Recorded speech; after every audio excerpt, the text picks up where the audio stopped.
sit alone and watch your light and dream about those playoff nights. And everything we need to know, our number 12's ready, Neo. You picked us up when we were down, like all the greats who played for town. You make us laugh, you make us cry, you make us feel like we can fly. And you fill us with so much joy, Body and Kent's for the Cowshed boys. And so you know we'll always care, and we'll complain when you're not there. You have the pace, you have the power, you're yet to have your finest hour. Ready now! All we need is ready, Neo Balker. All we need is ready, Neo Balker. Yes, the AI worked. How else could we start the podcast other than with the techno Radinho Balker song? We sat alone and watched his light and dreamed about those playoff nights and everything you need to know. Our number 12's Radinho. It's 3 wins from 3 for Liam Manning's Terriers as Huddersfield Town strengthened their grip on the playoffs and put a little distance between ourselves and 7th place this week. Here to look back over the win at London Road, aka the Western Home Stadium, it's myself, Matt Shaw. With me, it's Mr. Kilroy Silk. And our guest this week, it's a stand-up comedian and online social justice warrior, Radinho Balker. It's Mr. Graham Rayner, a.k.a. Grimly Son of Groin. How are we doing? I'm all right, mate. I'm a lot better than I would have been if you'd had me on 2 weeks ago. So, yeah, thank Christ for that. And what an introduction. Thank you very much. Oh, do you know, I worked on that for 5 minutes, so there you go. That's. I was quite proud of Grimly Son of Groin after Grimwire used to be your Down at the Mac name, didn't it? So, yeah, I love that. Yeah, there we go. 9 points from 9. Bit good, this, isn't it? It's pretty good. First things first, then. Alfie May is to be banned for 4 games. We obviously now 3 after the Peterborough game. Liam Manning had some froth about this and suggested that Town will be a team of long-haired players next season. I personally didn't think it would be overturned. It's in the rules. But what I didn't think was that it also constituted violent conduct. And I hope that sense will prevail and then it will be downgraded to a 2-match ban. 2-match because he's already been sent off this season. So it would be 1 match plus the 1 match for the accumulation. But there we go. So there's going to be plenty of referee froth in this episode because I think despite having 3 wins from 3, we've also had 3 crap refs from 3, and we've been on the brunt of some pretty shite decisions. But let's digress. Alfie May's suspension gave an opportunity to David Kasuma at number 10. Graham, as a man with lots of follicles up there, what did you think of the decision to ban Alfie May for 4 games? I just think, like you say, there's no way it was constituted violent conduct, and common sense hasn't prevailed. I still can't fathom why the referee hasn't got the obligation to tell players with hair that length to either get to barbers before kickoff or actually, tie the bloody hair up. I speak as a man who's been bald for half my life, but I just think it's ridiculous. I understand the need for the rule, but there has to be some logic in the application of it. And it felt like if there was VAR, it probably would have been common sense on the day. But once he's given the red, I don't think they're going to overturn it. But hopefully, Mr. Manning can use it as a way of galvanising the team. But yeah, just ridiculous. Although I did see some top bants between Marcus Harness and Casey Palmer on Instagram about it. So that was a real chuckle fest. But it's just the game's gone on it. I think I don't want to sound like a grumpy old man, but the game's gone. You've gone full Sean Dyche already. We're already in. We've been going 3 minutes and you've gone full Dyche. Killer. I mean, I were the same as well. I just thought if it's the rules, fine, but it's not violent conduct. It's a red card, but unfortunately, Town don't get things overturned. We went over it, didn't we, on the Extra Time podcast for the Patreon users. The last time I can remember Town having a red card overturned was 2008. Gary Roberts had one overturned. Unbelievably. We might have had one overturned since, but I just can't place it or remember it. But prior to that, when you think of Town appealing red cards, you think of John Worthington sent off for shooting against Accrington Stanley in 2003, live on BBC with Mike Lawrenson laughing at how bad the decision was. That didn't get overturned. Chris Brandon getting pulled down when defending against Blackpool, and then the striker falling over him and getting sent off. That didn't get overturned. And then Matt Glennon getting sent off away at Southend, where the striker even wrote a letter in to support Matt Glennon's appeal, saying that he dived and it wasn't a foul, and they still didn't overturn it. So there was going to be no way that they were going to overturn this unless we were a Big Six club, was the killer, because obviously the bias is real. There's no bigger set of dangers than referees or the people that look at football rules. Honestly, I can't stand any of them, Matt. And I think do you know what? When my kids grow up and they bring spend 10 minutes looking at the rules, but no. You know, when my kids grow up and bring the partners home, if any of them are referees, that's just like a no-go. That's a red flag to me. There's no way that could be happening. The thing I don't like about it, Matt, is the rules are supposed to be there to stop people doing things, right? So obviously you can't hit a player physically because it's dangerous, and then somebody shouldn't do it. They'll get a red card. They'll get banned. So won't do it again, right? Yeah. This incident is totally accidental. In the Alfie May's gone to grab his shirt. Everyone can accept that. Everyone can agree with that. There's no intent whatsoever. So the punishment doesn't fit the crime for me, regardless, because there's no intent and you can't stop it.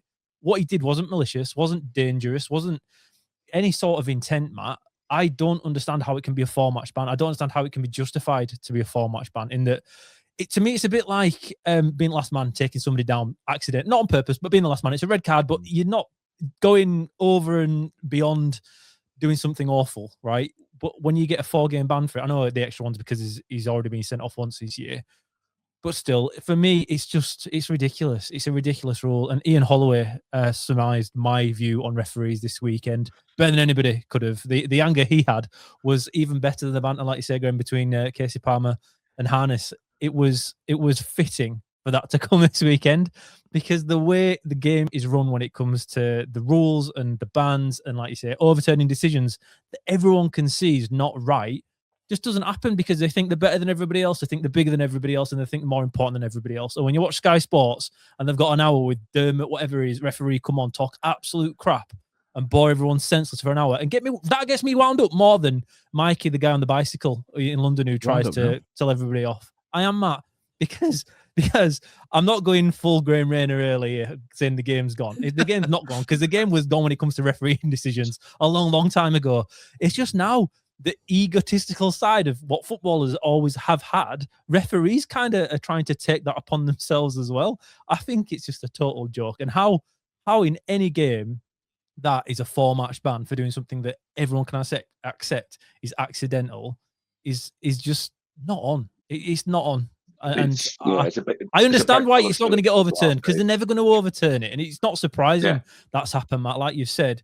But it's not right, is it? And I know people are trying to say, well, we did it last year with Kasumu. I can't remember who pulled his hair. Was it Jack Diamond? And Jack Diamond, ended up getting... But the difference was that was done after the game. Yeah, it was. We didn't benefit at all from that. So, I mean, we can move on, can't we? Because that was in the middle of the week, and we could talk about. No, let's hold a grudge. Don't move on. Let's hold a grudge for a long time. Oh, we'll hold a grudge. Don't you worry about that. I don't blame Casey Palmer though. I blame the referee. I was sat in the queue on the Casey Palmer was the referee. He stopped and told him to send him off. Listen, he didn't. Right. So if you're Casey Palmer, you've got your hair down your backside, right, and you feel someone give it a pull, you're going to react, aren't you? But the referees, the linesman on our side was old enough to be in chuffing Dad's army anyway on Kill on the Bank. Neither of them saw it, so that's why I blame the referees. If you don't see it, how can you give it? You know. So if you're Casey Palmer, if Casey Palmer was in a town shirt, you'd want him to claim for that. So, you know. Yeah, I don't blame him. I felt a little sad. I felt a little sad, Graham, by the booing for Casey Palmer, because I did like him back in there, but it's all pantomime, isn't it? And Marcus Arnis got him anyway, so that's all good. I still think he's good people, you know. Yeah, you're all right, Casey. You know Izzy Brown, but you're all right. So let's move on to the game, Peterborough. We've been here for 10 minutes almost, we haven't talked about it yet. So Kasumu's inclusion, killer, to come in for Alfie May, I thought was a bit of a stroke of genius. And I'm not going to claim wise after the event either, because we did discuss this beforehand, didn't we, as well, why it was a good move. And why it was a good move is because Peterborough love playing out from the back and in those little triangles involving Joel Granger's favourite Archie Collins. And Kasumu absolutely ate him up along with Dion Charles and Marcus Harness. Town's press in the early goings was phenomenal. Town chose not to really play out from the back. They chose to get it forward, didn't they? Get the ball forward early, get the ball forward wide, have Sorensen pushing, Barley-Mumba pushing on one side, and they played forward quickly with purpose. And when they turned over the ball, which they frequently did, it was in the Peterborough third. And as soon as we turned it over, Dion Charles was at Nevitt, Marcus Harness was following up, and David Kasumu was on Archie Collins, and they coughed up possession quite a lot, Peterborough. And for the first 60 minutes, Town absolutely battered Peterborough with the press, and it was phenomenal work, really. Marcus Harness has that early chance saved by Big Mouth Billy Bass in goal. Posh do respond, Killer. And there is one slight worry with Barley-Mumba in that he's very susceptible to that passing behind. He's very susceptible, Burton, Luton, and once or twice at the weekend. But I think the goods more outweighs the bad, doesn't it, at the minute? Certainly at the minute with Barley-Mumba. Peterborough respond with that cross that comes in from Cian Hayes, isn't it, on the right-hand side. Harry Leonard does that lateral move across. Balker just about nudges enough in the back. But Town starts brilliant, isn't it? And I think by the time Sorensen puts the ball into the side net in the first one, whereas a sighter, Town are well on top. And tactically, Liam Manning's got this absolutely spot on, hasn't he? How nice is it, Matt, seeing us line up against a team where we've spoke about it previously, Matt, you and I in the drive-in, say, this is how they play. We have to try and negate how they want to play. And now Peterborough, as we mentioned, obviously, they play out from the back over and over and over again. And like you say, Matt, it's just nice that Liam Mannings has looked at who he's got available to him. I didn't realise Kasumu had played for him previously at MK Dons. Did you listen to the talk afterwards, Matt, where he spoke about last game of the season for MK Dons? He tried Kasumu up further upfield in a press, and he was really effective then. So that's where he obviously got the idea from. I thought the press, like you say, Matt, set the example for the entire game. We look like a totally different team in that we were only 3 games in now to the Manning tenure, but in the first 2 games, even prior to going down to 10 men, we played quite differently to how we tried to set up against Peterborough, because you have to, Matt, it's League One football away from home. You have to play, you have to show the teams respect, accept that they will be good at certain things, and you try and negate that with your own tactics and with the players you have available to yourself. Lee Grant, and I don't want to keep going back to what Lee Grant does and doesn't do, but I think it is important to show and to understand that this is what I'd been complaining about all season. Matt, you and I have gone over it so many times, in that we've set up against teams and just totally ignored what they've done. We've picked players that aren't the right guys for the team that we're facing against. Liam Manning does not do that. He doesn't change wholeheartedly, but little tweaks here and there to adjust for little things. And when Peterborough play out from the back, and Bass, the game previously against Stevenage, he wasn't great. He was sloppy with his passing at best, and that's a really kind way to put it. You take advantage of that by having extra men in the press. Like you say, Matt, I saw it as a 3-4-3 really. The 3-4-2 one you could kind of explain, but I thought it was more of a 3-4-3. And to be fair, when they tried to play out from the back, as you mentioned, Sorensen, who was a good pick over Gooch as well, but that was quite surprising. I didn't see that one in the driving. I thought that at first you'd think, don't change that. Gooch has been really good so far. But when you're pressing high, Sorensen offers you more because he's faster, he's quicker into the tackle. Never mind his goal scoring exploits. And then on the left-hand side, obviously, Barley-Mumba, I think, I've had a disagreement with somebody today about that on one of the Discord chats of ours, and I think he's been great since coming in. I think what people struggle with him about is that we thought he'd come in as an attacking wing-back, and like running to goal and causing all sorts of problems, because when we saw him, was it under Warnock that time? I think it was, wasn't it, when we were away from home down there, and he ran as ragged. Again, that's what we all thought we were getting, but that's not what he is anymore. And that's what Plymouth fans struggled with, because when he first kind of came through, that's what he was like, and then he tailored off into more of a defensive, strong kind of wing back, even though he can offer stuff going forward. But with those two pressing high, Matt, like you say, Town controlled that game from the off and controlled it in a way that's appropriate away from home. Peterborough still had the most of the possession, but it's not about possession. It's about where the ball is on the field. Town were trying to, like you say, Matt, ping it over Tom Lee's head into the corner. They were trying to drag players around to then find the weak spot to go long. Joe Lowe was quite accurate with his passing for once, Matt. His long ball seemed okay. I've not had a quick look back through the stats, but the ones that mattered were quite good. The way Town went about it was fantastic. It was fantastic. And for me, of all the halves we've played this season, generally, I think that first half was the most positive for me, just because we were reacting, but reacting to what they've done in previous games and being proactive in this one, in that we didn't wait to feel our way into it and make adjustments at that point. Liam Manning got it spot on from the first minute, and it started with Kasumu. It's a brave shout putting him up there, even though he's done it before. You've got Alves on the bench. You've got other players that on paper you think could get that shout first, but no, David Kasumu got it, Matt. And I actually think that pick, having Kasumu up there, is what changed us. I think that's what the most important part of the first 30 minutes. The 30 minutes was because, like you say, Matt, we were fantastic, and that's not being over the top either. We were truly really good in that first half. I think so, Graham, don't we? And talk us through that first goal as well. By the way, Killer, Joe Lowe, the stats are up on FootMob. Joe Lowe, accurate long ball, 0 from 6 with a 0%. Well, close enough, Matt. Close enough. But just to be clear, though, it doesn't.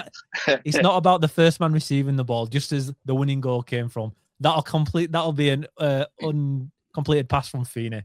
But he's still got to get something to be said when he gets the ball to harness. Lowe has looked better. I'll give Lowe his credit. He's looked better. He's a handsome man. He's a big man, and he's not used his size before very well, I didn't think. But in the last couple of games, he's actually felt like he's putting himself about a little bit, and he hasn't looked as slow as I would. Confusing sentence, is that, Graham? Yeah. What's that? It's a very confusing sentence, what you said, yeah. Or maybe. I don't know. I haven't enjoyed watching him before, but the last couple of games I have a bit. But yeah, I think the first goal, Sorensen, he hit it nicely, but I think the commentary certainly didn't allude to the fact that I felt like the keeper's had a bit of a mare. I felt like I don't know. I know you're a former keeper, Matt, but it looked like to me he should have got more on it, and he's probably going to be having a nightmare about that. And that goal, if they'd withstood that pressure, they might have been able to turn it around. So it came at a really good time for us, I think. So he hit it nicely. He did find the corner, but I think that the keeper should have got more on it. So we kind of got away with that a bit there. But it's nice to get that kind of luck at the moment. Yeah, so Town do score. If I'm a Peterborough fan, I might even be going back a little bit further than that. I think I'd probably be sat there and asking if it was a foul by Ledson on Kayla. As a Town fan, I can say that Ledson does get a lot of the ball and plays it. So it's one of those where Town fans will claim it's fine. Peterborough fans will probably say it's a foul. And I think under a different referee, it's probably given either way. So I don't think either of us would be wrong on that one.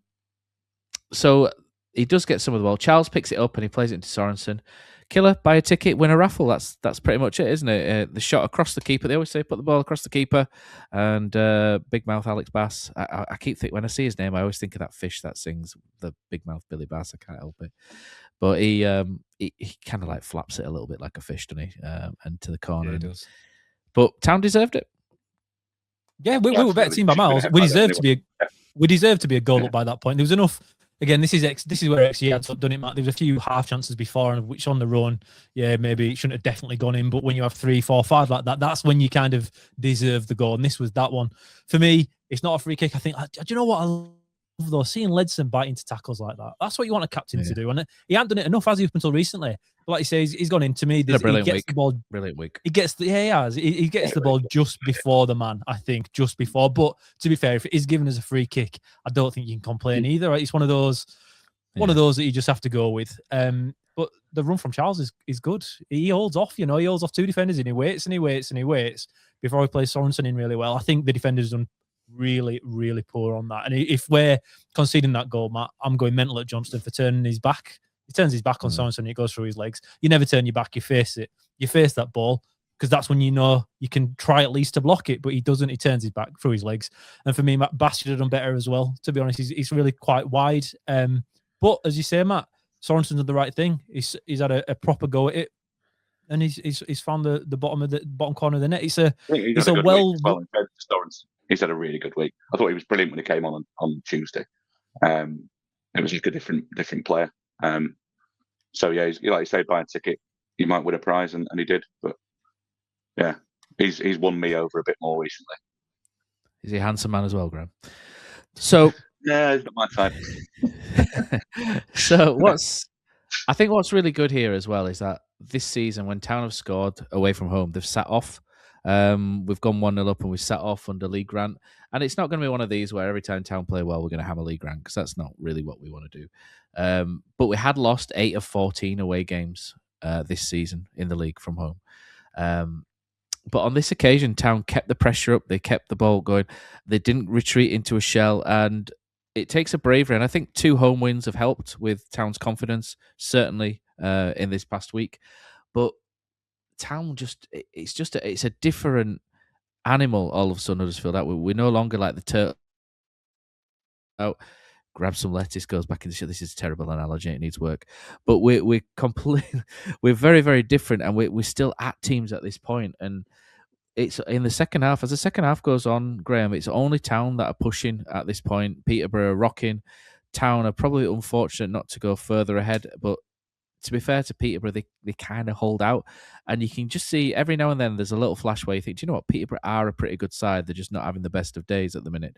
I thought they were quite good technically, but physically, I thought Town were way too much for them on the day. I thought Town were good technically as well. There's a lot of really good triangles, and some of the counter-attacking football from Town was phenomenally good. When Town won the ball in our defensive third, and the way that we came out quickly was very, very good and with a lot of intent. But I thought Town were also physical, and we were physically too much for Peterborough in that first half. And the press was basically the whole thing behind how Town were. But just to wrap up that first half, Graham, Town 7 shots to Peterborough's 2, 3 on target to Peterborough's 0. Town only have 34 possession, but that's because we're fast and we're getting it forward quickly. And that, Graham, is Northern football. It is Northern football. That's what you want, isn't it? And it's what we've been missing, isn't it? I think and the difference. I think I feel it, but I can't explain it. We've got the same players, no real changes to the system in terms of like when you first look at the squad, the way he's lining the team up, but the impetus, the passion, the fight, the energy, it is like 2 different teams in a really short space of time. And like you mentioned, Ledson, the turnaround in him is huge, I think, because he's been anonymous for huge parts of the season as a captain and a central midfielder. At times, he's been just totally anonymous, and now he's putting himself about. He's getting creative. He's said that he's playing with freedom, hasn't he? He's even come out and said that the players have got freedom now. The shackles are off. It's just a huge turnaround, but it's hard to pinpoint. Other than Manning just saying, go and do this, literally just a different instruction. He hasn't had time to work with them hugely, has he? But there's a huge turnaround, and it's a weird feeling. I know you've said you don't want to keep hammering Grant, but when you look at the 3 games Manning's had, there's every chance under Grant would have walked away with sweet FA from those 3 games. And I think he's been the difference maker, hasn't he? He's got to be. Yeah, you can see the difference. Lee Grant obviously came in and thought, right, we're going to do this, we're going to do that, and he stuck to it rigidly, even when it wasn't working. Whereas Liam Manning's come in and he's looked at the squad and gone, do you know what, right, this player's good at this player's good at that player's good at that. This is what we're going to do, and that's what a more experienced guy does. And that's not a dig at Lee Grant. Lee Grant's in his first job, first full job. Liam Manning's been at MK Dons. He's been at Bristol City. He's been at Norwich.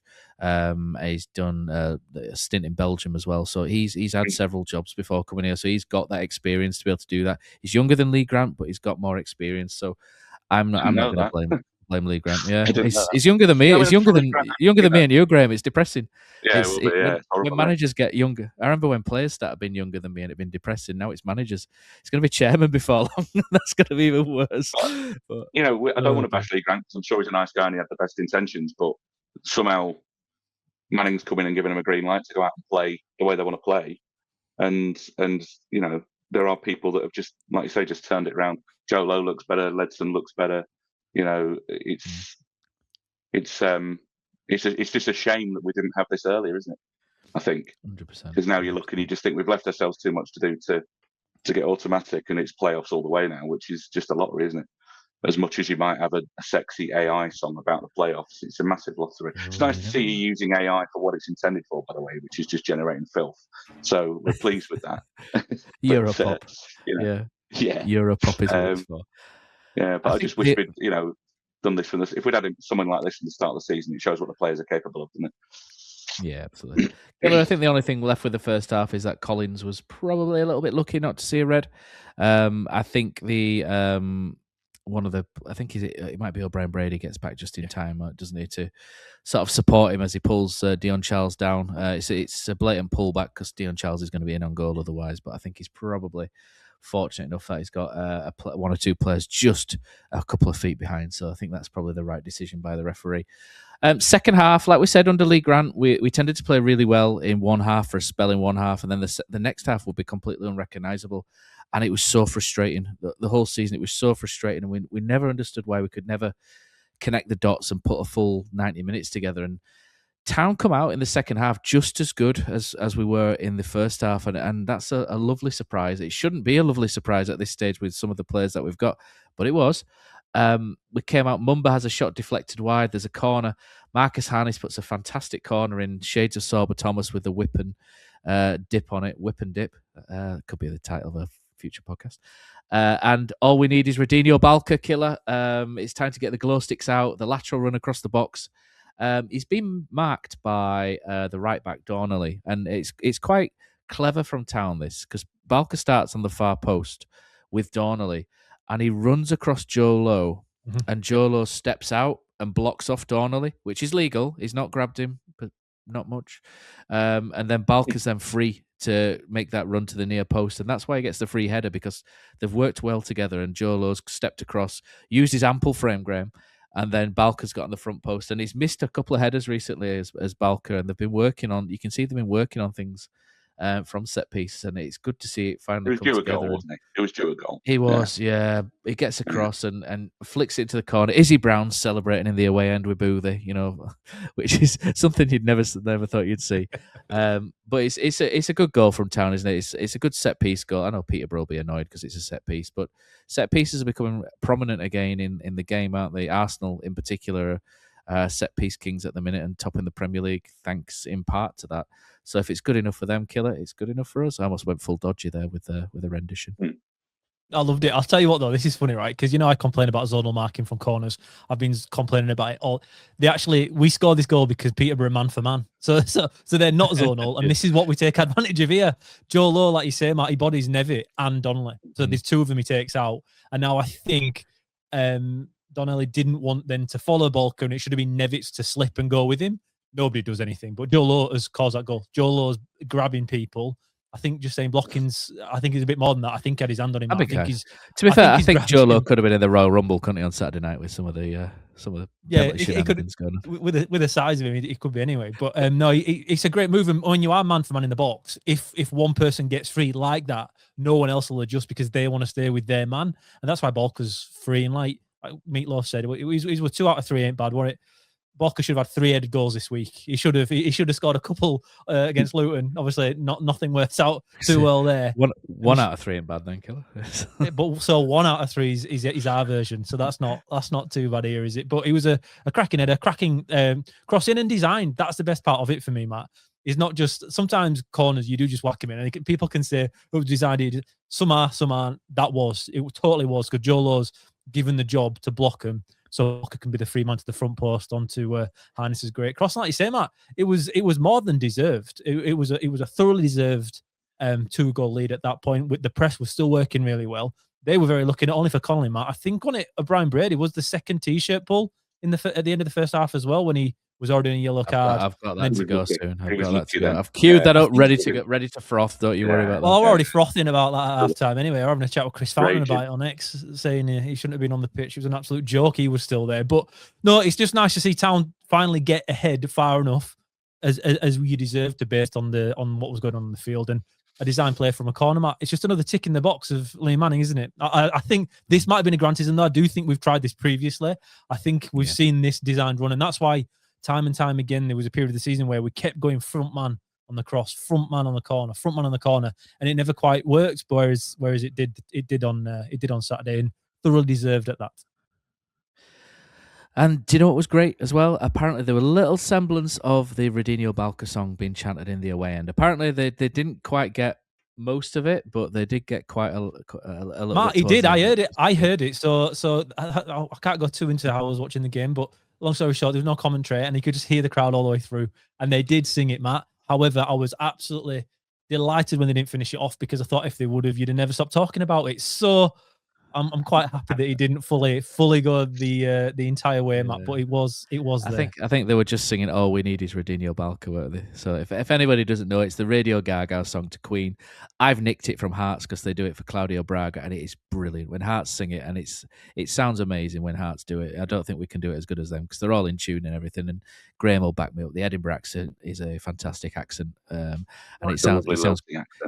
Yeah, it does sound cracking when they're singing it. But yeah, so I've pasted it pretty much everywhere, that Radio Balker song, over the last 3 or 4 months. So I'm sure you'll come across it at some point. But you have the pace, you have the power, yet to have your finest hour, Radinho. Anyway, we shall move on. Huddersfield Town 2-0 up at this point, and Town were fantastic for 60 minutes. And then perhaps one lapse in concentration. But I think at this point, Town just became a little bit leggy. Dion Charles has his detractors. There's a particular bald one without a beard who detracts Dion Charles quite a lot. Not you, Graham, but Quasimodo. He is not Dion Charles' biggest fan. And to be honest, I'm not usually Dion Charles' biggest fan. I think his decision-making sometimes can be a little bit ropey. But he was very, very good in chasing everything on Saturday. He had the bit between his teeth. He was champing at the bit, Killer, not chomping. Champing at the bit. And he put in he worked really hard up front. He's come on twice for Town this last week, and he's had to close the passing lanes off, which is a really frustrating job for a striker, where you pretty much have to place yourself between two players, and people are shouting at you, going, "Press him! What are you doing? What are you doing? Stood there." He's just basically blocking passing options. But this time they managed to play him to his strengths, and his strength is just to be a pain in the backside, basically. Chase people, harass people. He harassed Nevitt all day. He made Nevitt look really poor, I thought, did Dion Charles. He caused a lot of problems. His quality on the ball wasn't great, and he missed a chance, didn't he, at the start of the second half, which he really should have put on target. His shooting boots are still on the wrong feet, I think, at the minute. But in terms of his work rate, you couldn't fault the work rate. And at 60 minutes, I think he dipped. Kasumu dipped. Marcus Harness was still great at this point, but they just dipped. And Dion Charles ends up coming off on the 77th minute, doesn't he? Kasumu ends up. I think Kasumu gets replaced at the same time, doesn't he? Let me just double check that, because I've already been fact checked once this week after borrowing Louis Reynolds as. His assertion that Liam Manning's the first ever Huddersfield Town manager to win 3 games in a row. Turns out he's the third, but we'll forgive Louis because we like Louis. But I worked that out very, very quickly. That's a shame. That's a shame. Because that was a nice stat. It sounded really good. I thought I'll borrow that, and then I looked, and then I put it on, and then I sat there and thought, maybe it's 4. Sure. Wait till Blackpool at weekend. Yeah. I sat there for 5 minutes and looked at it and thought, that looks wrong. And then I went back 12 months and I was like, it's wrong. Michael Duff won the first 4 games of last season, but never mind. Yeah. It sounded good for 5 minutes. But yeah, Dion Charles and Kasumu went off at this point on 77 minutes for who did we bring on at that point? So Humphreys and Mikael Miller. So, but before then, Peterborough get back into the game, and now it's time to froth at the referee, Mr. Kilroy Silk.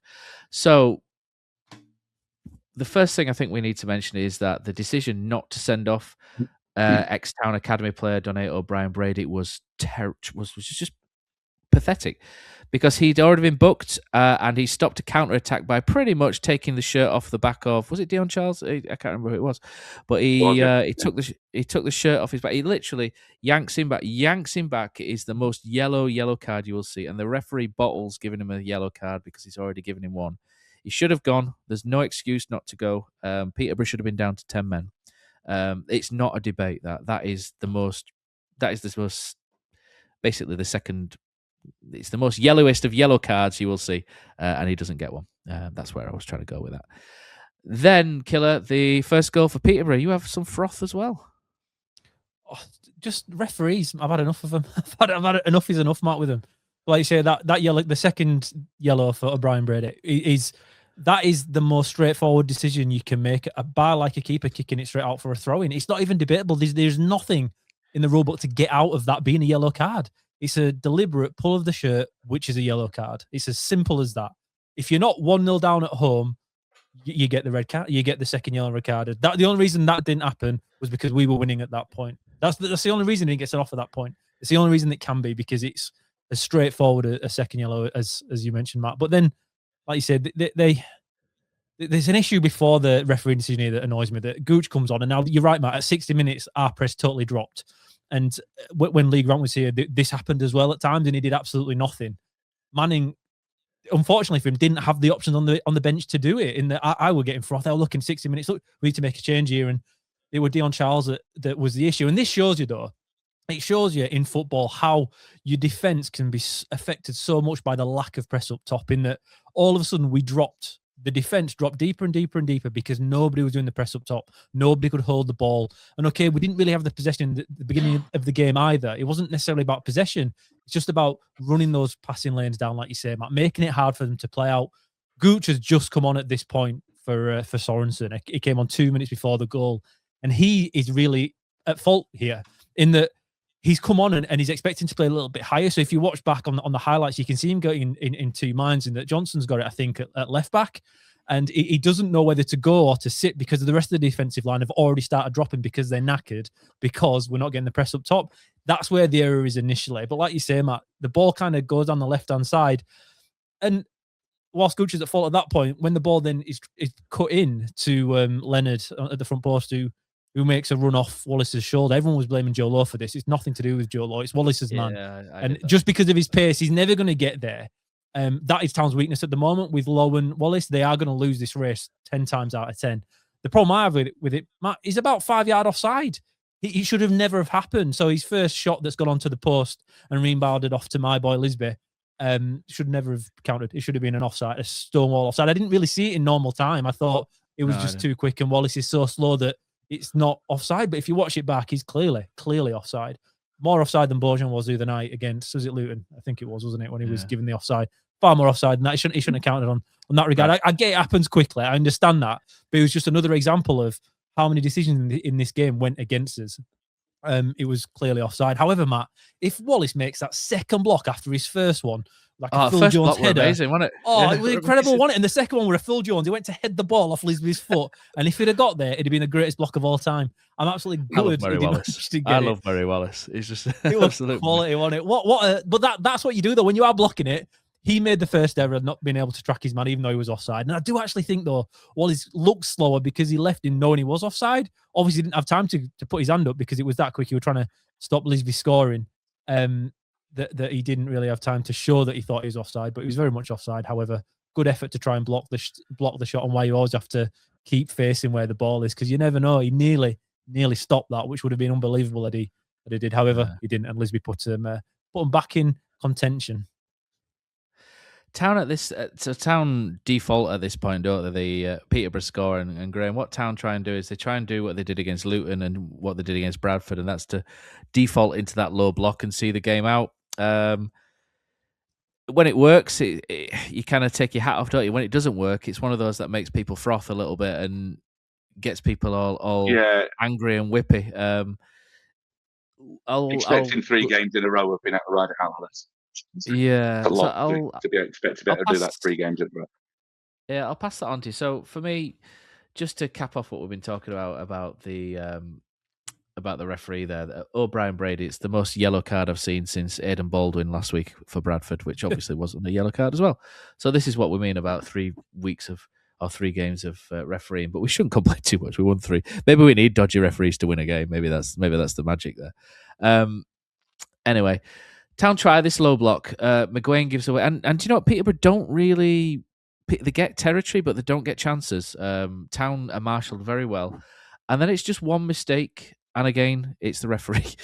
No, it's McGuane. McGuane pushes his man out wide.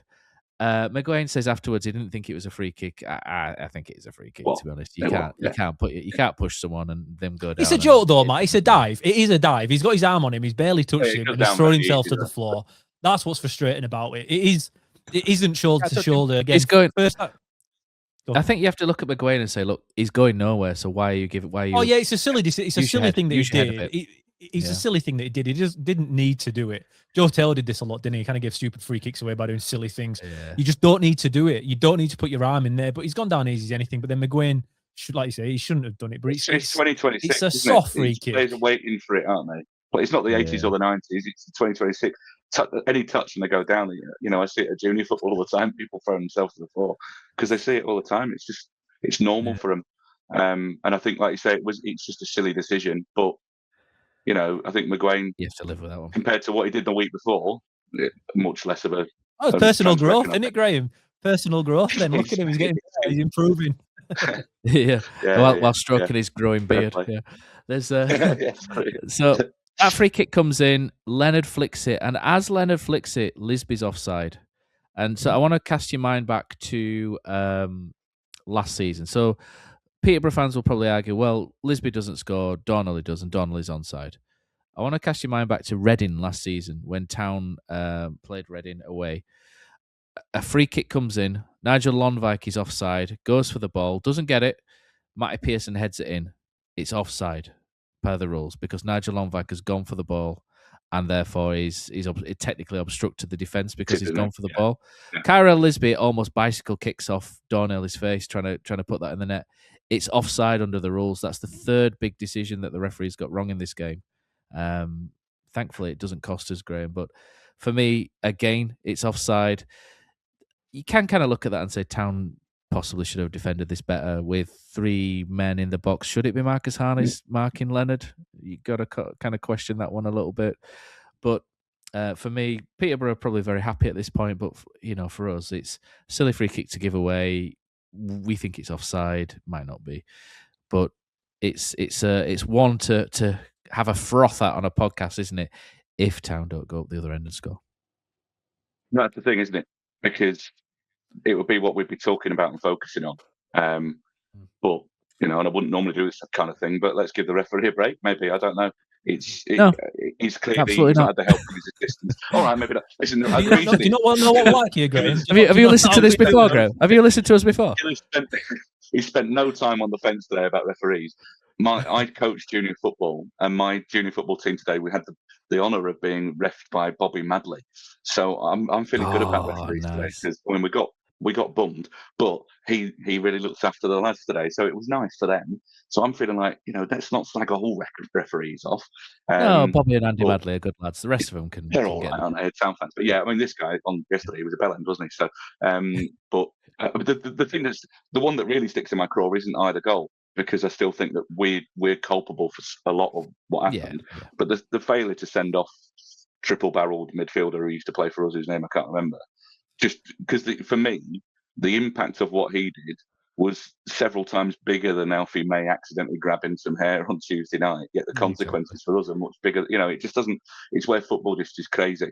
But yeah, I don't care about the refereeing decisions yesterday now because of the result and how that's just not usual for us, is it? Because normally we can moan about referees for weeks because they've cost us. So I will say I felt at both goals, like you say, there were elements of offside, but how refreshing was it that we've actually then still got something from the game? Because at that time I'm not having this. I'm not having elements of offside. Elements of offside. They're both offside, man. There's no elements. They're just offside. It's a binary result, Graham. It's either on or it's off. If somebody's fingers caresses somebody else's dreadlocks, that's a 4-match ban because the rules say so. If he's offside, he's offside. There's no elements of offside. What nonsense, Graham.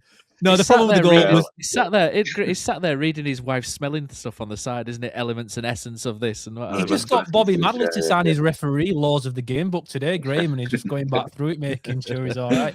Yeah. No, the issue I had with the goal is not Hannes. McGuane's giving away a silly free kick, and then Feeney's absolutely knackered it up. If you watch back, Feeney drops first.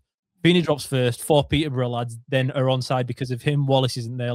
Lowe's gone off at that point, obviously, for Feeney, but the rest of the lads are there. Gooch is at the back post with Ledson. I question whether that's a thing as well, because size-wise, is it Donnelly, like you say, who puts it in, and Lisby's there as well? I suppose that matches up all right, but Ledson totally loses Donnelly. Totally loses him on the ball in, and I understand it's fast, but this is why deep block is. I hate playing deep block way. I hate watching Town play this. I understand it was necessary because we had no option. Maybe, to be honest, this is my probably first critique on Manning. I'd have looked at putting Alves up top instead of Charles, maybe. I know at the end of the game it's all worked out, so it's fine. That's a spoiler for people that don't know how the game ends. Alves hasn't had a minute, has he? He hasn't had a single minute of football under Manning yet. It's just with Charles. Yesterday. Yeah, with Charles, the press was good until he tired, and then when he did tire, we didn't really have a like for like to come on to offer that same element of attack there or press or anything like that, and that's when we did, like you say, Matt, reverting to this, getting deeper and deeper and deeper and deeper. And even between the 60th minute to the 96th minute, 96 minutes added on, wasn't it? We only basically went up top once. We didn't really have many counter-attacking chances. I think Mumba ran down the left-hand side once. There wasn't too many chances. It definitely gave everything up to try and just sit deeper and deeper and deeper, naturally, because of the players or lack of players we had available for Liam Manning and how he wants to play. But no, for me, Matt, Feeney's at fault with the way the game. He was offside, absolutely. But because Feeney ran backwards, it played them all on for the initial header. But still, for me, Matt, it's totally offside and shouldn't have happened. But this is us, and we know this doesn't average out. And this is what annoys us, Graham, here, right? People say, "Oh well, you've got the bad decisions, but you've still won that game, so maybe next game you won't get the bad decisions." We always get the bad decisions. It never works in our favour. So it's just frustrating when it does happen, because there was so many decisions in this one that were so obviously off that it's frustrating, even when you do come out of it with the 3 points. So moving on. Sorry. So moving on. Has anyone seen Joel Granger? The ball goes forward. Marcus Harnessy was brilliant all game. Nicks the ball off Nevitt. He lays it to Humphreys. And Joel's star boy, Archie Collins, stands completely off of Humphreys, pretty much signposts where the bottom corner is, gives him enough time to line it up and swing that ball in the net. It's a lovely finish from Cameron Humphreys, who opens his foot and just pings it in the bottom corner. A bigger goalkeeper may get a little more on it than Mr. Bass, maybe, but it's a great finish. But if I'm a Peterborough fan, I am frothing. Just as you've got yourself back in the game, the defending from them is really bad. Nevitt, who I thought had an absolute Reggie Blinker. Harness, who was my man of the match. I thought Harness was fantastic for 90 minutes. He was brilliant at connecting everything up there. He was outstanding. He just plays a really smart ball into Humphreys.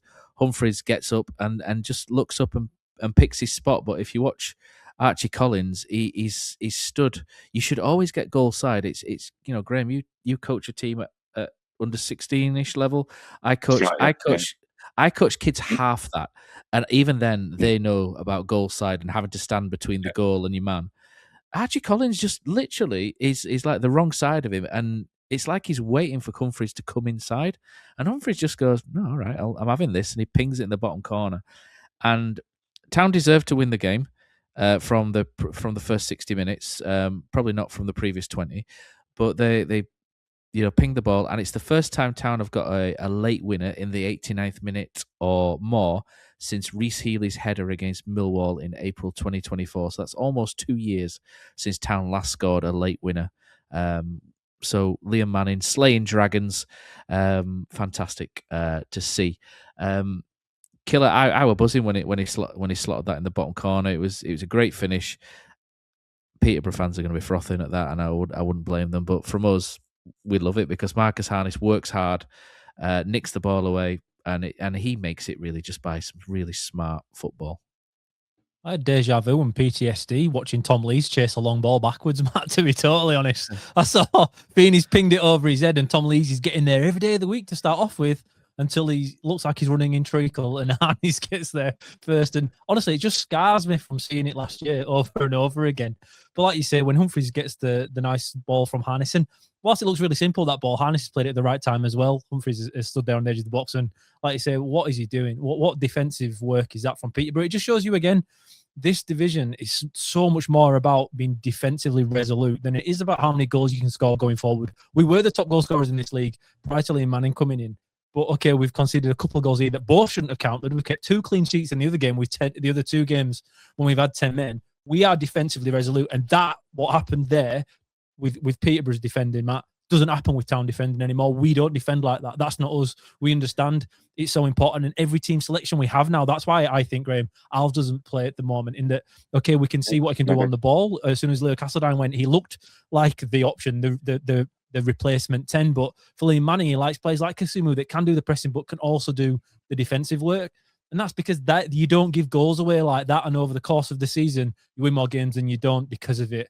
It was a horrendous piece. Like you say, Matt, and if we concede a goal like that after getting back from 2-0 to 2-2, we would still be frothing. I'll be frothing at the end of the season about it because they put so much work in Peterborough to get there, to totally switch off, having already done the hard work. Because realistically, that was the only time we went into their half at all in the last 30 minutes, really. Yeah. And it came from just a big long ball from the back. And all day long, they kind of ate it up at times. Oh, they didn't that last 30 minutes, like you say, but it was a beautiful finish. I don't think Bass had a chance. I don't think any keeper would have stopped that. It's like they forgot he was left-footed. The umpires just turned onto his left foot, and they just thought, oh, well, he's right-footed. Karoma-esque, but on the opposite wing, wasn't it? It felt a bit like when Karoma would be occasionally flying. Just that put in, picked his spot, didn't leather it, just picked his spot, placed it really well. And it's not something we've seen from him since he's been with us, has he? Because he's had fits and starts, but he's not really had any chances as an attacking player. But yeah, he took it really well. But you're right. I think being more solid, it might not be sexy, but you've got to stand your ground. You've got to be strong in this division because teams will pick you off, and we've shown that in 3 games. And it's not often we're like that, is it? Where we've had these 3 different types of adversity and come through it. You know, it's refreshing. Yeah. So 3 wins in a week. So fantastic for Huddersfield Town. Playoffs are firmly back in. Results elsewhere: Bolton won, Stockport came from behind to win. Bradford managed to rag a win out of nowhere with something they didn't deserve, based on the stats from looking at that. And Neil, who was watching, he might be slightly biased. So everybody up there won. Luton won as well. So everything's kind of as you were, but Huddersfield Town have had a really good week. Getting that win over Luton was massive, which has given us a 6-point gap now to 7th. The Stevenage game coming up in future is going to be a really interesting game as well. Gives Killer a chance to reunite with his good friend from the Stevenage podcast as well. However, next week first, we've got Blackpool, and that is going to be the annual Pledgeball fixture. What is Pledgeball? I thought, you know what, I want to know what this is about. So I spoke to the Pledgeball CEO, Katie Cross, and we had a little chat here to understand what Pledgeball is and how you can get involved. Okay, so next week are the annual Pledgeball fixtures as Huddersfield Town host Blackpool at the Acu Stadium. And what is Pledgeball? Well, with me to discuss is Pledgeball CEO Katie Cross. Katie, how are you doing? I'm good, thank you. Lovely to be chatting to another Huddersfield Town fan again. There we go. What is Pledgeball?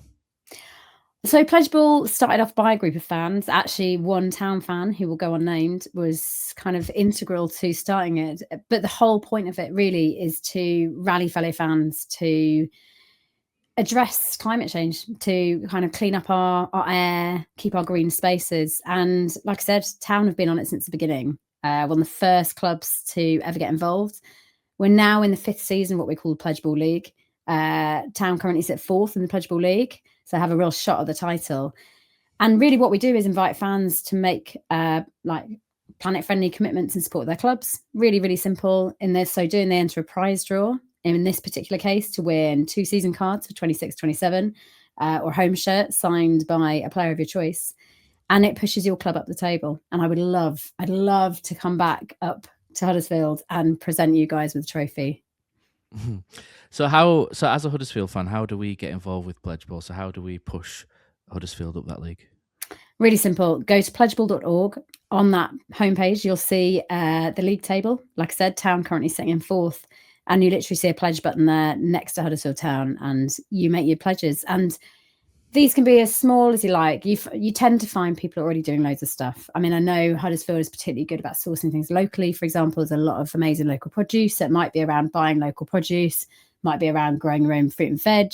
It might be around, carrying a lovely Town reusable water bottle, whatever. You can choose any of those. Simple as that. You submit it and it pushes your club up the table.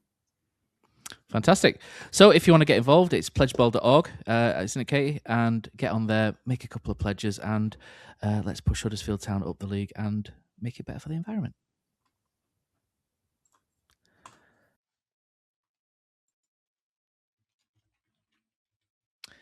Okay, so thanks to Katie for joining us on that. So if you want to get to have a look at Pledgeball in more detail, have a look at www.pledgeball.org. John Stead, new coach. This one, we heard rumours, didn't we, that he'd been dining at DeSandro's with Mr. Markham and Liam Manning when Liam Manning was here, and then everyone kind of forgot about it, and then here he is. He's on the bench. A little bit greyer than we remember, but it's when you bring back an ex-player, it's got this nice little feel to it, doesn't it? You know, John Stead, in terms of coaching, he's not just an ex-player that brought back for the fun of it. After his playing career finished, he went to Hartford Athletic in America, Tampa Bay Rowdies, came back over with Neil Collins and spent some time at Barnsley where they did okay. And then he's been at Bristol Rovers with Darryl Clark, which unfortunately didn't work out. And Bristol Rovers having a bit of a tough season. But he's now back with Huddersfield Town and Liam Manning, and we've got almost like a double Huddersfield coaching staff there. Liam Manning, the man down south, but he's backed up by Martin Jury, who's from Huddersfield, and John Stead, who I always thought was from Halifax, but they said Huddersfield, so maybe I'll go with that. But yeah, John Stead, who's certainly a Huddersfield Town lad. Graham, it feels quite nice to have that connection, doesn't it? Yeah, it does. I think you're right. When you first saw him, you feel represented, don't you? I think that's what we're talking. Yeah, when I first saw him, I thought, "Blimey, you got old," but because I still remember him in the Cardiff, that season when we went up to Cardiff, first half of that season, when he looked like a 12-year-old. He ran like Bambi sometimes, but somehow, got himself a big move to Blackburn, didn't he? It always felt like he had unfinished business. He came back for a second spell, helped us out a bit, didn't set the world on fire, but did fine, I think. And he just, by all accounts, he's just a really nice guy as well. And I think he knows, it's that cliche, innit? He knows the club, he knows the people. I can't see it being a negative in any way. So, yeah, fair play. Welcome back, Steady. I think is let's see if this coaching team can be a little bit more dynamic than the last lot. But yeah, I think he seems like he's got a good team around him, does Mr. Manning? So fair play. Well, like it out, Killer. Yeah, third goal goes in. Steady's giving it big and on bench. He's jumping up. Martin Drury, who looks best looking Town fan since Johnny Gillespie, can I just say, right? But he's constantly complaining at everyone all the way through the games. A bit of shit house. Football's like a pantomime, right? And to get fans on side, you need to have specific parts that aren't just about the football side of it. But when I'm sat there and I'm watching Johnny Stead jump up and down like it is at Millennium Stadium again, Graham, and I say Drury's fourth official all game complaining. That's what I want to see, because these little things, they mean a lot to the fans. We again, and do you know what? I'm not going to say I don't want to go back to talk about league right now. We scored goals and no one reacted. We spoke about what we'd have to look at an iPad later on and recode the game back afterwards. Even in the raw emotion of full time, you didn't get the emotion that we crave as Huddersfield Town fans. Like, I do not know nor care if other teams in the country need it. I don't know what it's like to be a Swansea fan. I don't know what it's like to be a Bristol City fan or a Plymouth fan. I've got no idea. It's irrelevant to me. What I know, what it takes is to be a Town fan, and what I want to be there on the bench and in the club representing me and my town and the club that I spend my money at. My parents did, my grandparents did, everyone did, and hopefully my generations to come, of which should be many, considering how many children I've got, that they go and see. But it takes something different, right? But what they bring already, I think, is resonating really well. And now it is easier when you've won. I understand that. And 3 games, 3 wins in a row makes a big difference. But just the passion that you can see from the side, Matt, is because of, for me, the coaches that they've got there, knowing what it is to be Huddersfield Town, right? This is the identity that correlates well with us, because we want that to be it. And it is it at the moment. But even Liam Manning, Matt, even afterwards in his post-match conference, his post-match interview on HTFC with Raj, he was talking just honestly, and the way he speaks is real. Michael Duff, to be fair, did it a little bit, but he spoke about Kasumi. We spoke about tactics. He did say he decided to play Kasumi there because of the pressing. Lee Grant wouldn't have said that, would he? They said, I don't like to give anything away, or I don't want to, and that kind of nonsense. And that we don't want that as Town fans. We want to know what they think. We want to know the rationale behind things. And at the moment, Lee Manning's giving us that. But my favourite part, Matt, was afterwards he signed off with a sentence, which is why I'm drinking this beer here this evening, that he said, go home and enjoy a few beers and enjoy yourselves. Now that is Huddersfield Town fans. That's what we need. And we're getting it from all angles with every appointment that we're making at the moment. So whether that's down to Kevin Nagle realising Town need people that understand Huddersfield, or if it's Chris Markham, you mate, Matt, if this is, maybe we have to thank you for this after your campaigning, your hard campaigning to get Chris Markham in at the club. Maybe it's you that we need to thank for this. Maybe it is Chris Markham. But again, it just feels like I would like to point out that I would like to point out, Killer, back in October when the first rumblings of Lee Grant were going, who was it who said perhaps if Liam Manning gets sacked from Norwich, he'd be the best choice to take us forward? I don't know. I don't remember that. I don't remember that, to be honest. I don't think that happened. That's fake news. It's written on the Discord. It's been immortalised. Terrier Jack's already flashed it around there like it's his own work. So It's all good. It's all good. But it just no, feels like it does feel like that, Matt. It does feel like now the jigsaw pieces have been put together and it looks right. We still don't know if it's going to work long term. Of course we don't, but it makes logical sense. And I think if that's your building blocks with a few wins at the start, it goes a long, long way. And the fans are back on side now. And it's taken 3 games, which is far fewer than we all expected. It's been a miracle of a turnaround in a week. A revolution. It feels like a total turnaround, you know. It's nice because it got a bit toxic, isn't it? And it's just much more positive now, straight away. Exactly. Maybe not. No, it definitely is.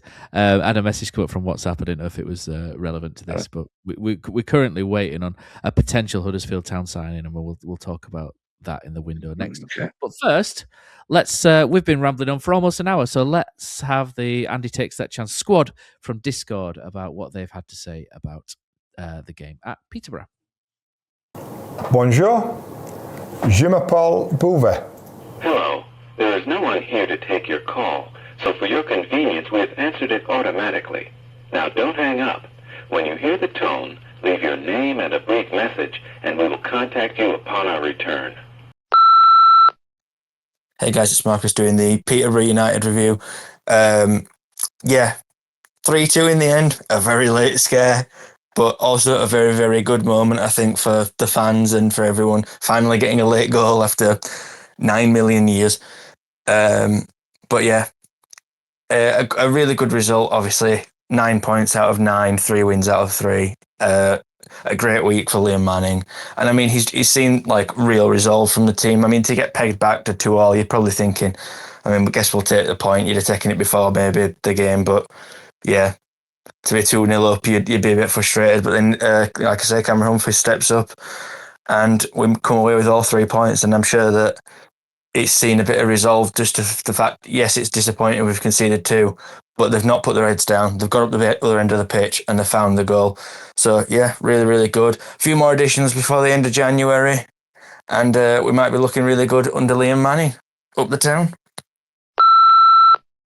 Malcolm Mergetside in Martham right here, coming to you live about 15 minutes after the game, and I tell you what, lads, I'm glad I took my angina medication today because my heart's been going like the bloody clappers. It's been going like a barn door in the wind. I tell you what, 2-0 after 48 minutes, I thought, bloody hell, here we go. Town are going absolutely roast them, get a third, get a fourth.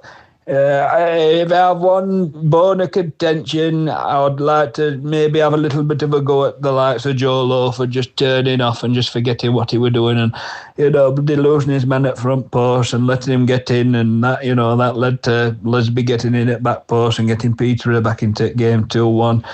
And I wasn't awfully surprised when Peterborough got it back to 2-2 because Town had really bloody dropped and it just looked like we were just 10% off it. And when that cross came into the box, I thought Arne should have done a lot better at front post and he should have won that, but he didn't, and it was flicked on and Darnelly scored and made it bloody 2-2. And we've all seen the movie, we've all seen this game a million times before. Pegged back 2-2 5 minutes ago, what happens? The home team goes on and bloody wins, but not with Liam Manning and his tricky bloody Terriers. I tell you, not at all. Marcus Arnes redeemed himself, pinched the ball off Tom Lees. Oh, bloody, he thought he'd won that bloody ball, did Tom Lees, but Marcus Arnes managed to pinch it off him, and Arnes plays a lovely bloody reverse pass into Humphries and he bloody wallops it into corner. I tell you what, that I'm over the moon with that, because not only is it 3 wins from 3 and it's good to support a decent bloody football team again, but I hate Peterborough. When I was there, last time I was there, Town got walloped 4-2. I think Graham Cady scored a bloody free kick. But that's not the reason I hate him. After the game, I went for a pint and I got into a bit of argy-bargy with Barry Fry, who I think is a terrible pilchard of a man, a bloody doing. I told him rightly. But, we're outnumbered or in the Peterborough bar, and I said a couple of choice words about Barry Fry and they all laid in and they kicked 7 shades of SH1T out of me, lads. And what, I couldn't walk straight for a couple of weeks, not in a good bloody way. So I'm delighted, absolutely delighted. I didn't go today because I didn't trust myself. I thought if I see Barry Fry again, I'll cave his head in with a brick. But So sat at home with Maureen in Ivan Rider and I watched that and I'm bloody delighted. But roll on next week when I believe we're entertaining Blackpool. We're a bit of a boogie team for us at the moment. So, hopefully we can beat her and make it 12 points out of 12. Up the town. Also, Matt, you said I were getting a couple of grand every week for doing these voice notes and you haven't sent me sod all yet. Just let you know, my state pension's running out, lad. I'm 125-year-old, so I do need a bit of money. So if you can send a check in post, I'll text you my address. All right, all the RHS. Bye-bye.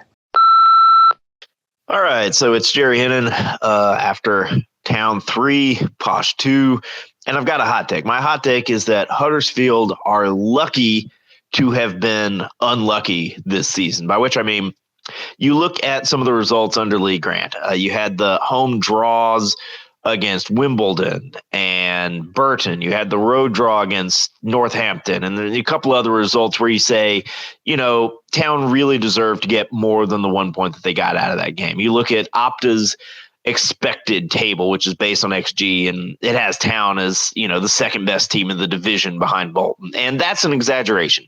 But it's not an exaggeration to say that when Lee Grant was sacked, Town could have had 4 more points, 5, maybe even 6, real easily. That was probably more close to what they deserved, right?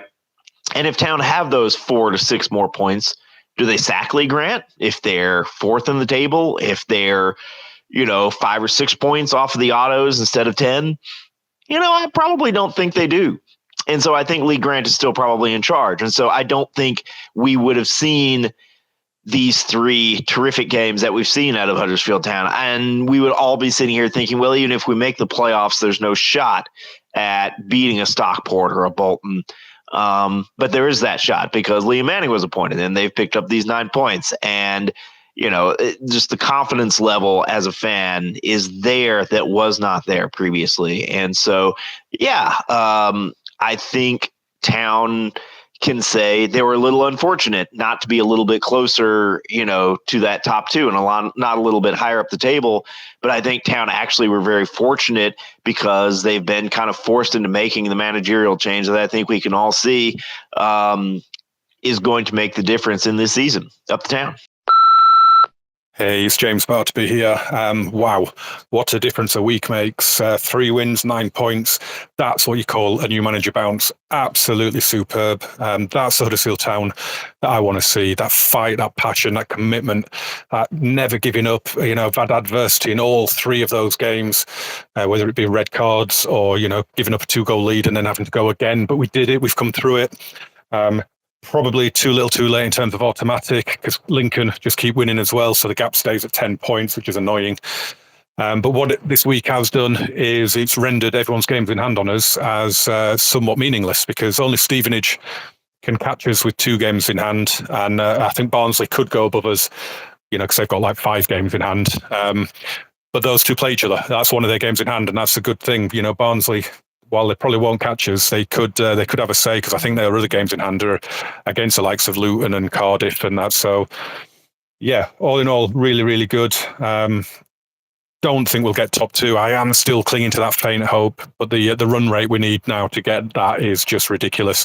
But if we could get 3rd or 4th and home advantage in the second leg of the playoffs, that would be something. But up the Town, on to the next one. Hi lads, Alex here from Wakefield. A week's long time in football, isn't it? Wow, what a difference that a change at the man at the helm has made. It's so refreshing to have a manager that looks at the opposition, looks at their strengths, looks at the weaknesses, and then puts 11 men on the pitch to stifle them, to frustrate them, and to ultimately beat them. I think if we'd have fallen into the playoffs with Grant, I was generally terrified what might have happened to us. But under Manning, generally not. I wouldn't worry about anybody in that top 6. Anyway, onwards and upwards, up the Town. The mailbox is full and cannot accept any messages at this time. Goodbye.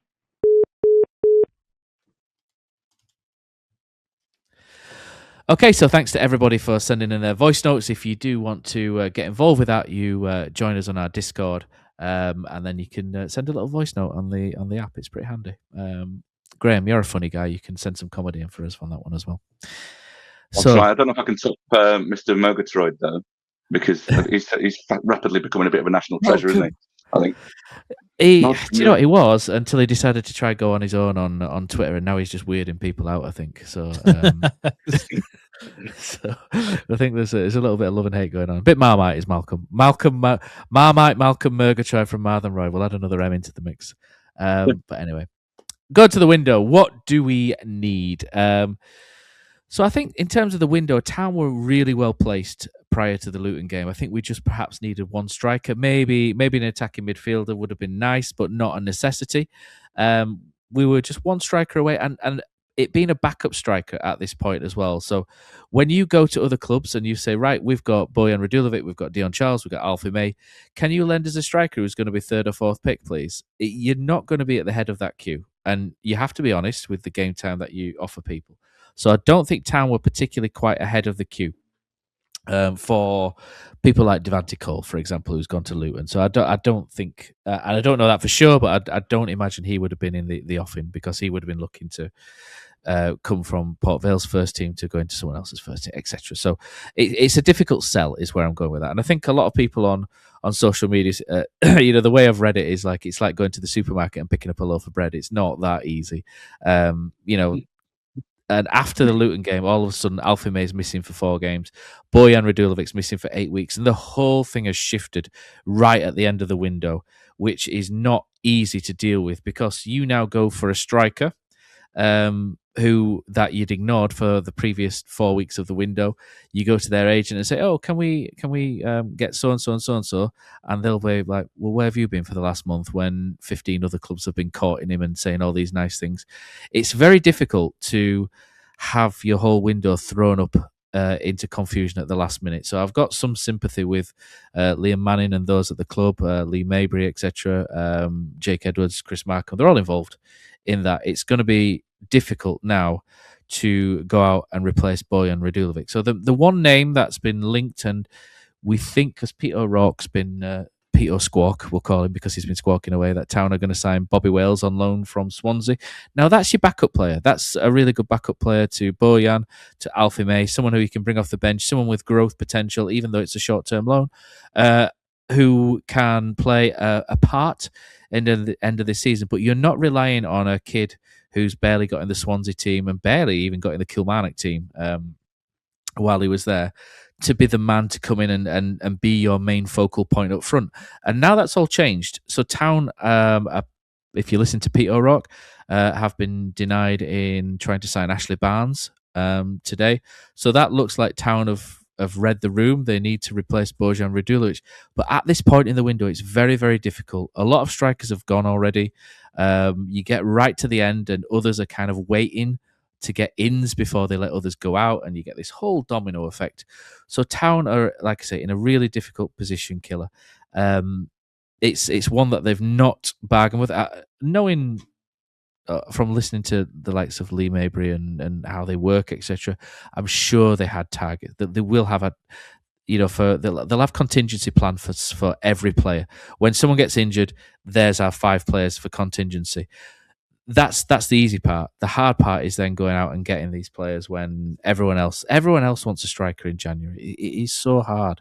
Town, though, do have money, do have the potential of are in the midst of a promotion push. Whether that's successful or not, we'll hopefully see at the end of May. It's not as easy a sell, Killer, as it would be at the start of January, whereby you're going, right, you're our guy, you're going to spearhead our promotion challenge, we'll give you a load of money. At the end of the window, it's I'm sure there's people out there, but it's difficult. And one thing that we could see tomorrow, maybe Ruben Ruskin will find his way out of the club. He's kind of fallen out of the squad recently, hasn't he? Maybe he will go out. The significance of that would be that Ruben Ruskin would open up what they call an ESC slot. So ESC slots are in your squad, you're allowed 2 players who don't pass the visa rules from Europe or from abroad. Ruben Ruskin has one of those at the moment. AI Balker has the other. So if Ruben Ruskin goes and he's deregistered from that squad, that then allows you to bring in 1 player from Europe who wouldn't pass a visa. To get a player from Europe who has passed a visa, they would have to play in the Bundesliga, European football, etc. that's difficult to get in League One. So Town are in this position killer, and basically they've had the plans just basically thrown up in the air by those 2 incidents on Tuesday against Luton. It's not boring football, is it? It's never boring. It's never predictable. Anything can happen at any point. I'm with you, Matt. I think the backup in Wales is something that is pretty much a no-brainer, in that's what we've needed, and we continue and will continue to need that. Like if Dion Charles goes down now, like on Saturday, there was no one available even to come off the bench to play up top for Charles. Now that would be solved by that, but as you've mentioned, Bojan Radulovic, who again isn't somebody who strikes me as somebody who'll come back early either. In that when they're saying it's 8 weeks, I don't think it'd be a surprise to any of us if it took him a bit longer to get on the field, right? So you're going into the most important part of the season here. You don't have Alfie May for 3 games. We are so light on strikers. I think you need another one. But like you say, Matt, it's nearly impossible to expect them to be able to click the fingers and get it done. Yet that's what they're going to have to do. I don't think in an ideal world is any way you don't bring in Wales and another striker if you really have serious ambitions, or at least try to. I know it might not work, and I'm sure they are working on it at the moment, but as you've said, Matt, it's really difficult. If Ruskin can go, that would make it a lot easier. That makes it a lot easier for you to go out and scour, to bring somebody in, like you say, that doesn't understand necessarily how good May is and Radulovic is, so they might be a little bit more attracted to coming to Town for a longer term and make it in England. I think that's realistically the most likely way we can make this work. However, there's a day left to do it. And is it 7 o'clock as well tomorrow night? It finishes the transfer window, not 11, is it earlier? Yeah. There's not much time left, is there, to get it done? And that's without even considering if there's any other holes anywhere else in the squad that you want to fill. We're quite slow at the centre back still. Is there another option there? If you were having in an ideal world, I'd be looking for another centre back. And I also think, depending on if anybody else goes in and out, if Marcus McGuane goes down in midfield, who can play that role for us? There's not much, right, available for us to play that role that's suddenly made Ryan Ledson look fantastic and given Harness another lease of life further upfield. There's so many things that Town could do in an ideal world before the end of tomorrow. But as you've mentioned, Matt, everything's shifted on the 60 seconds against Luton when May's gone for 4 games and Bojan Radulovic's gone for the best part of 2 months. Everything shifted really quickly. I'm just hoping that they're on top of it, but it's going to be a tough ask. Wales is a start, but I am worried that that's not enough, because say Dion Charles gets injured, anything could happen again. And then we're like, because there's no academy. When I say there's no academy, obviously there is an academy, but they're not ready yet to step up. It's still so embryonic. The Jamie Spencer's playing in the academy, isn't he? He's 16, 17, 18, just on his first professional 18, contract.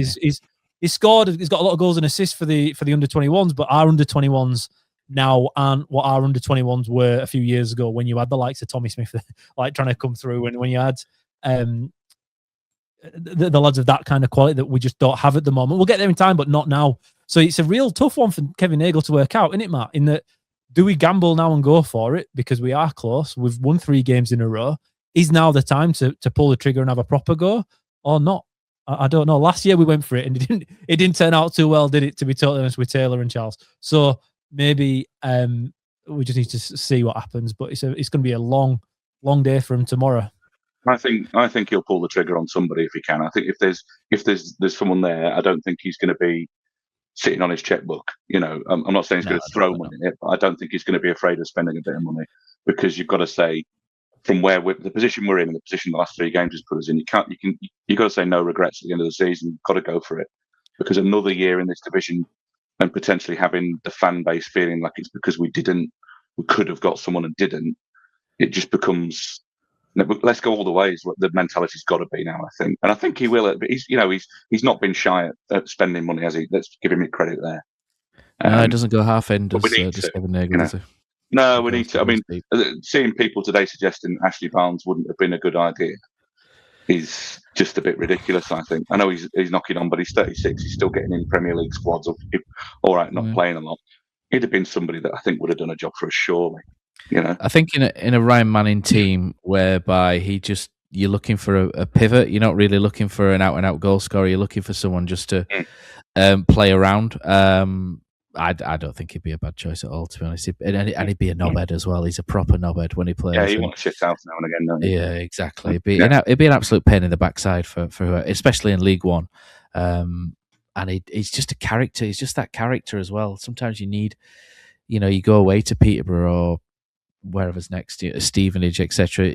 People like Ashley Barnes have got that character and experience just to shithouse one off the backside in the 95th minute, or bully the opposition, and they're just, I don't think it'd be amazing, but I don't think it'd be bad either. I just think it'd be quite clever. But it looks like Burnsley. I always call them Burnsley because of the Undateables program, where that Leeds United fan and shit, he's got that girl saying, "Come on, Burnsley," but they are just in the process of signing another striker in the last minute now. So whether that changes Ashley Barnes' mind, I don't know, because that will push him further down the pecking order and maybe off of the bench for Barnsley. So maybe there's a tough call.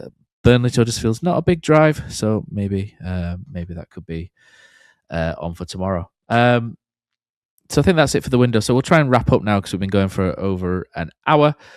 Graham, when you come on the pod, you've usually got something to flog, don't you? Yeah, I'm just like to pimp myself out, really, and that's why I do it. So, but thanks for having me on. So for this one that hopefully will appeal to town fans, on the last Friday in February, the 27th of February, doing an event in H-Town, an evening with Jonathan Hogg and Tommy Smith. So we were hoping to get Christopher Schindler as well, just so that I could perv at him, but he's unfortunate. I think he's got some sort of restraining order out on me. Because he's another very handsome man. But yeah, Johnny Hogg and Tommy Smith just telling stories, asking questions, and yeah, just I think a good chance to speak to two of the former captains of the club, and hear what they've got to say about the good days, and maybe particularly with the not so good days that have followed. I think Tommy Smith has clearly got a promising career as a pundit. He seems to speak really well, so that'd be interesting. Yeah, Jonathan Hogg. What can you say about him? 10 decent years of service. Got a mural in the town from Mr. O'Toole, isn't he? Peter O'Toole. So I try not to get too starstruck, but he was someone that I always liked watching. So there you go. Get yourselves down. And also, it's the tickets are £20, but if you use the discount code TTC26, you'll actually save 25%. So get that plug in. It's not Cartwright out this time, is it? No, I'm not allowed. Listen, don't try and sell me down the river, mate. I managed to get sort of back in the good books with our dear leader, Mr. Nagel. So I'm not going to say anything like that again, ever, while I've still got gigs there. If I don't, then, all bets are off. But please don't do that to me.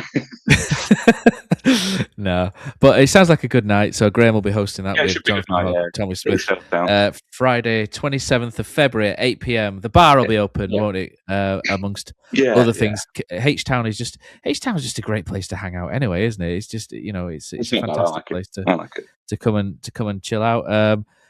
Listening to two promotion winners like that talk about the David Wagner season and the Premier League years is going to be worth it. Get yourselves down there. Graham will have some jokes as well. In between bits, doing his thing. So it sounds like a great night to me. And of course, if you're a listener to this fine podcast, Graham has just given you a discount code, haven't you? Is it 25% off, Graham? Yeah, 25%. Save a £5 and come back and reminisce about some better days. And what's that code again, my man? TTC26. TTC26. So there you go. So get that in, and then you can. That's at gagandpoleman.com is the website. Yeah. There you go. TTC26. If you're watching on YouTube, scrolling along the bottom now. So yeah, sounds like a great night, Graham. Graham, thanks for joining us. 3 wins in a week, killer. It's fantastic, isn't it? We'll be back next week with the drive-in as we look forward to the Pledgeball game against Blackpool. The Barley Mumba signed, sealed, delivered for our Patreon members will be next week as well. And who knows, potentially maybe another signing or two through the door as Town are linked with 2 or 3. We forgot to mention Andrew Moran as well, who was linked as well by the very same source that Town are interested in. But so are others. So we'll have to wait and see on that one. It looks to be an exciting night tomorrow. Join us through the week for the 2 episodes. And we'll be back on Sunday as well, reviewing the game against Chav Vegas.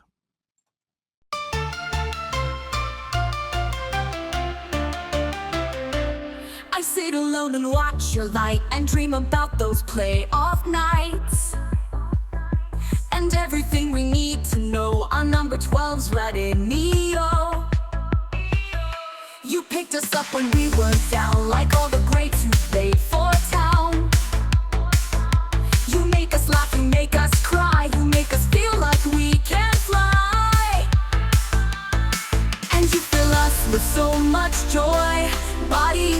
for the Cowshed boys. And so you know we'll always care, and we'll complain when you're not there. You have the pace, you have the power, you're yet to have your fun.